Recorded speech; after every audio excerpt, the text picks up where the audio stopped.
مٹی لی اور جو کہ اللہ تعالیٰ نے اپنے ملک کو، اپنے فرشتے کو بھیجا جنہوں نے زمین کے مختلف حصوں سے مٹی اٹھائی. تو اسی لیے جو آدم علیہ السلام کی اولاد ہے اس میں کوئی کالا ہے، کوئی گورا ہے، کوئی لمبا ہے، کوئی چھوٹا ہے، کسی کے بال گھنگریالے ہیں، کسی کے سیدھے ہیں. اس کو تو انہوں نے مٹی لی اور پتلا بنا، اور پھر ہمیں ملتا ہے اس میں سے تفاسیر میں کہ وہ پتلا پڑا ہوا تھا جنت میں، تو فوراً اللہ تعالیٰ نے اس میں نہیں پھونک دیا تھا، جو اللہ تعالیٰ نے کہا نا کہ قرآن میں کہ سڑی ہوئی مٹی، تو پتلا پڑا ہوا تھا. تو اس میں ابلیس گزرتا تھا، تو عزازیل جس کا نام تھا، ابلیس، تو اس نے جب اپنی حرکتیں کی تو اس کا وہ بڑا، تو عزازیل ٹھڈے مارتا تھا اس کو. تو اس کے بعد آدم علیہ السلام میں اللہ تعالیٰ نے جب روح پھونک دی، تو ہمیں قرآن کریم میں پتہ چلتا ہے کہ اللہ تعالیٰ نے کہا کہ فرشتوں کو کہ سجدہ کرو آدم کو، تو سب نے سجدہ کیا سوائے ابلیس کے. تو آدم علیہ السلام اسی طرح ایک ایڈلٹ کے طور پہ بنے، وہ کوئی ایوولوشن ہو کے کوئی اس طرح سے نہیں بنے تھے. بالکل غلط بات ہے، ڈارونس کی تھیوری کو ہم ایبسولوٹلی رد کرتے ہیں. پھر یہ بات کہ حضرت حوا علیہ السلام کو آدم علیہ السلام کی بائیں سائڈ کی پسلی سے بنایا. اچھا، اس میں بھی حدیث پاک میں آیا ہے یہ لفظ کہ حوا کو یعنی جو پہلی عورت بنائی حوا علیہ السلام، ان کو پسلی سے بنایا.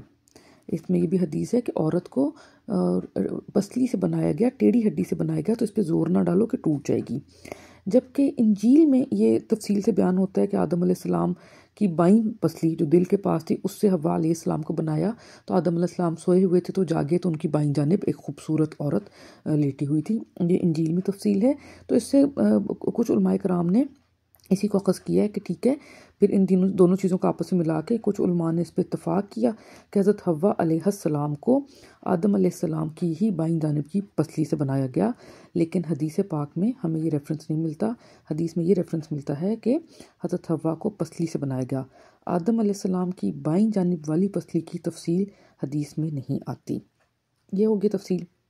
اب ہم بات کرتے ہیں کہ مرد کی جو اللہ تعالیٰ نے بنایا جو سیکشول ڈیزائرز ہیں جو ہم بات کر رہے ہیں، وہ جو میل جینڈر ہے وہ اس میں انسان بھی شامل ہیں اور جانور بھی شامل ہیں. اس میں ہم نے سائنٹیفکلی بھی ہم دیکھتے ہیں میلز کا، میل برڈز کا، میل اینیملز کا، یعنی کہ نر پرندوں کا اور نر ان کا جانوروں کا بھی، کہ وہ اپنی نفسانی خواہش کو پوری کرنے کے لیے اپنی مادہ کو مناتے پھر رہے ہوتے ہیں. پرندے ان کو گانا گا کے سناتے ہیں، ان کے آگے پیچھے پھرتے ہیں، جانور ان کے آگے پیچھے. مرد کے اندر یہ والی اپنی خواہش پوری کرنے کی زیادہ وہ ہوتی ہے، ڈیزائر ہوتی ہے کہ وہ ایک حد تک بے بس ہونا بھی شروع ہو جاتا ہے، جس کی وجہ سے رب العزت نے ہمیں یہی سکھایا رسول اللہ صلی اللہ علیہ وسلم کے ذریعے، کہ رسول اللہ نے کہا کہ جب میاں اپنی بیوی کو بلائے تو اگر وہ انکار کر دیتی ہے تو فرشتے اس پہ جو ہے اس کو کرس کرتے ہیں، اس پہ لعنت بھیجتے ہیں، کیونکہ اس وقت ایک عورت نہیں سمجھ سکتی کہ اس وقت ایک مرد کی ذہنی کیفیت کیا ہو رہی ہوتی ہے. اچھا، تو یہ چیز پہلے ہم اگر کمپیئر کریں کہ جی مرد برا ہے تو نہیں، یہ رب العزت نے ایک جو رکھی ہے جنسی خواہش، یہ اینیملز میں، جانوروں میں اور ان میں بھی رکھی ہے، انسانوں میں اور پرندوں میں بھی رکھی ہے. اور انسان کی اس کو خواہش کو ہم پرندوں سے اور جانوروں کو دیکھ کے کمپیئر کر سکتے ہیں کہ اس وقت انسان بہت بے بس ہو رہا ہوتا ہے اور اللہ تعالیٰ نے کہا کہ اس کو تنگ نہ ہی کیا جائے. اچھا، اس میں تھوڑا سا میں حوالہ دوں گی کہ یہ جو ابن کثیر میں ایک واقعہ ہے درج ہوا ہے. میں بہت تفصیل میں نہیں بتاؤں گی، تھوڑا سا بتاؤں گی کیونکہ لیکچر پر بہت لمبا ہو جاتا ہے. ابھی ہم نے اور باتیں بھی کرنی ہیں. ابن کثیر میں ایک واقعہ ہے کہ اس کا چھوٹا سا حصہ میں بتاؤں گی کہ ایک صحابی رسول رضی اللہ عنہ بہت بوڑھے ہو چکے تھے، تو ان کی بینائی بھی ختم ہو چکی تھی.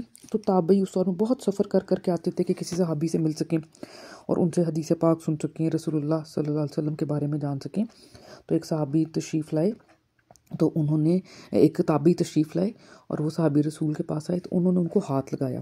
تو جو تابعی تھے نا، ان کے ہاتھ بہت نرم و ملائم تھے. تو صحابی نے ایک دم سے پوچھا کہ کون ہو؟ تو تابعی نے کہا کہ میں فلاں ہوں، سو اینڈ سو، میں آپ سے ملنے آیا ہوں. تو تابعی نے ان سے پوچھا کہ آپ نے کیا سمجھا میں کون ہوں؟ تو صحابی نے کہا کہ میں تمہارے اس طرح، کیونکہ ان کے ہاتھ نرم تھے تو انہوں نے کہا میں سمجھا کہ تم کوئی عورت ہو. تو ان تابعی نے کہا کہ اگر میں عورت تھا تو آپ کو کیا محسوس ہوا؟ تو ان صحابی نے کہا کہ میرے اس طرح سے مجھے ایک دم سے یہ جذبات میرے اندر جو ہے ہو گئے کہ ایک عورت نے مجھے ہاتھ لگایا ہے. تو ظاہر ہے ایک عورت کا ہاتھ لگانا ایک مرد کے لیے پھر جب وہ راہ راست پہ ہوتا ہے اس کے لیے بہت بڑا امتحان ہو جاتا ہے. تو اب اس سے مطلب مجھے یہ سمجھے کہ ایک صحابی رسول جو کہ بوڑھے ہو چکے ہیں وہ بھی اس چیز کو مان رہے ہیں اور اعلان کر رہے ہیں کہ عورت کے ہاتھ لگانے سے ان کے لیے وہ ایک امتحان کی کیفیت میں جیسے کہ آ گیا نا انسان. تو یہ بات ہمارا کہنا کہ نہیں جی مرد بد نظر ہے، مرد ایسے ہے، دیکھیں اسلام نے اتنا کہا کہ جب جس دور میں ابھی بھی ہوتا ہے، منع نہیں ہے جماعت اکٹھے، لیکن اب تو ہم دیکھتے ہیں کہ مسجدوں میں عورتوں کے الگ بنا دیے گئے چیمبرز ہی الگ ہوتے ہیں، جو کہ بہت اچھی بات ہے. لیکن ایون اگر جماعت اکٹھی ہو رہی ہو اور اگر جو امام ہیں ان سے غلطی ہو جائے تو عورت کے لیے جس طرح مرد کا ہے کہ وہ کہہ دے گا کہ سبحان اللہ، وہ کہتا ہے سبحان اللہ کہتا ہے یا کوئی اور لفظ، میں اس پہ دوبارہ دیکھتی ہوں، لیکن یہ کہ اللہ اکبر نہیں کہتا کہ کہیں جماعت دوبارہ نیکسٹ اس میں رکوع میں یا سجدے میں نہ چلی جائے. تو جب وہ تلاوت کر رہے ہوتے ہیں تو لیکن عورت سے کہا گیا کہ وہ کھانسی بھی نہ کرے، وہ کچھ بھی نہ کرے، بلکہ وہ اپنے ہاتھ کو پیچھے، ہاتھ کے پیچھے مارے، تالی کے انداز میں نہ بجائے، کہ وہ بھی مرد کے لیے ایک امتحان بن جاتا ہے، اس کا ایک اسٹیمولیٹ ہوتا ہے. یہ مرد کا اللہ تعالیٰ نے اس کی جبلت ایسے بنائی ہے، وہ خود اپنے اوپر یہ کیفیت حاوی نہیں کرتے، اس کیفیت پہ خود کو کنٹرول کرنا ان کے لیے بہت بڑا امتحان ہوتا ہے. یہ اس چیز کو مرد کے اندر ان بورن ہے، اس کے ہارمونز ہیں. اس پہ پھر مجھے کسی نے کہا کہ آپ اس پہ تھوڑا سا ہمیں، آپ نے کہا کہ بائیو سے تو آپ تھوڑا سائنٹیفک ریسرچ بھی بتائیں. تو میں نے پھر کافی سارے آرٹیکلس پڑھے اور ان آرٹیکلس کا میں آپ کو حوالہ دے دیتی ہوں کہ ایک آرٹیکل ہے gender differences in sex desire, SPSP.org کا آرٹیکل ہے. پھر ویب میٹ کا آرٹیکل ہے sex drive, how do men and women compare. اس کے بعد ایک آرٹیکل ہے اینڈرس کا اور سیکس بیہیویئر، 2012 کے دسمبر کا آرٹیکل ہے testosterone and sexual desires in healthy women and men. اچھا، اس کے بعد who's got the stronger sex drive men اور وومن، یہ بھی آرٹیکل ہے ایلن موزز نے لکھا ہے، ہیلتھ ڈے رپورٹر. اس کے بعد does sexual desire fluctuate more among women than men, یہ ہیرس کا ہے. اسی طرح اور سیکس بیہیویئر جین 2023 کا. اور پھر ایک سائیکیٹرسٹ ہیں لیوائن، انہوں نے بہت اس پہ ریسرچ کی ہے اور 2003 میں انہوں نے لکھا شی روٹ کہ جو میل ہے اس کی سیکشل ڈرائیو جو ہے وہ بہت زیادہ موٹیویٹڈ ہوتی ہے، اینڈ اس کی wish for sex to have this physical desire, جو جنسی اپنی خواہش پوری کرنے کی جو میل کی ایک خواہش ہے وہ زیادہ عرصے تک رہتی ہے اس کی زندگی کے سائیکل میں، اور ہر وقت اس کے جو ہے ہم کہتے ہیں کہ زیادہ ریلائبلی پریزنٹ ہے، کہ ہم زیادہ ریلائبل کہتے ہیں، کہہ رہے ہیں کہ میرے میں ڈرائیو ہے تو اس میں ہے، اور زیادہ انٹینس ہوتی ہے. ان سب آرٹیکلس کا میں نوٹس میں ٹائپ کر کے لکھ دوں گی، جو لوگ پورا آرٹیکل پڑھنا چاہیں وہ آرٹیکل پڑھ سکتے ہیں. تو ان سب آرٹیکلس نے یہی کہا کہ اس میں کوئی شک نہیں ہے کہ میل کی سیکشول ڈیزائر عورت سے کہیں زیادہ انٹینس ہوتی ہے، اسٹرانگ ہوتی ہے. اور اس میں ایک آرٹیکل میں تھا کہ میل کی ایک ہفتے میں ڈیزائر تقریباً 40 دفعہ ہو رہی ہوتی ہے، جبکہ عورت کی 9 دفعہ ہو رہی ہوتی ہے. اس طرح کے ڈفرینٹ ڈیٹا ہے، 200 آرٹیکلس کو اسٹڈی کیا ہے، 2,000 لوگوں کو اسٹڈی کیا ہے. تو ان آرٹیکلس میں ہر طرح سے لکھا گیا ہے کہ میل کی ڈیزائر عورت سے زیادہ ہوتی ہے، زیادہ فریکوینٹ ہوتی ہے، اور زیادہ وہ اسٹرانگ ہوتی ہے، انٹینس ہوتی ہے. اچھا، اس سے میں ایک یہی بات کروں گی کہ جب ایک انسان ہے، مرد ہے، اللہ تعالیٰ نے اس کو طاقت دی، تو جو راہ راست پہ نہیں ہوتا وہ پھر کیا کرتا ہے کہ جب اس کا حلال طریقے سے پورا نہیں ہو رہا یا وہ اس کو خود راہ راست پہ نہیں ہے، تو مرد کس طرح سے عورت کو یا کسی بھی عمر کی لڑکی کو ریپ کر دیتا ہے. ٹھیک ہے، اس کی جو ہے اس کے لیے اس کو بے عصمت کر دیتا ہے. ٹھیک. اچھا، اس میں میں تو ایک عورت ہوں، تو میں نے اپنے جب یہ سارا تعلیم تھوڑا سا اپنی کوشش شروع کی تو میں نے اپنے میاں سے پوچھا، ظاہر ہے آپ سب سے زیادہ اپنے میاں سے ایک گائیڈنس لے سکتے ہیں. تو میں نے ان سے پوچھا کہ ایک عورت جو ہے جب وہ رو دھو رہی ہے اور وہ گالیاں دے رہی ہے اور برا بھلا کہہ رہی ہے، بددعائیں کر رہی ہے، اس وقت ایک مرد اتنا ایک خوبصورت چیز جو ایک ہوتا ہے کہ محبت کا رشتہ، محبت کا عمل، وہ کیسے کر لیتا ہے، ریپ کیسے کر لیتا ہے، جس میں کہ اصل میں تو محبت ہونی چاہیے. تو میرے لیے بڑی حیران کن بات تھی میں بہت حیران ہوں، ذاتی سی بات کر رہی ہوں، لیکن ظاہر ہے سب کی اس کے لیے ایک مجھے لگا کہ مجھے اس سے ایک بات سمجھ آئی تو باقیوں کو بھی سمجھ آ جائے کہ میرے میاں چونکہ ایک مرد ہیں تو ان کو میرا سوال ہی سمجھ نہیں آ رہا تھا. وہ کہیں مجھے تو تمہاری بات ہی سمجھ نہیں آ رہی کہ تم کیا کہنا چاہ رہی ہو. تو میں نے یہی کہا کہ جی دیکھیں اس کے لیے ایک انگلش میں بھی ورڈ از لو میکنگ، ٹھیک ہے.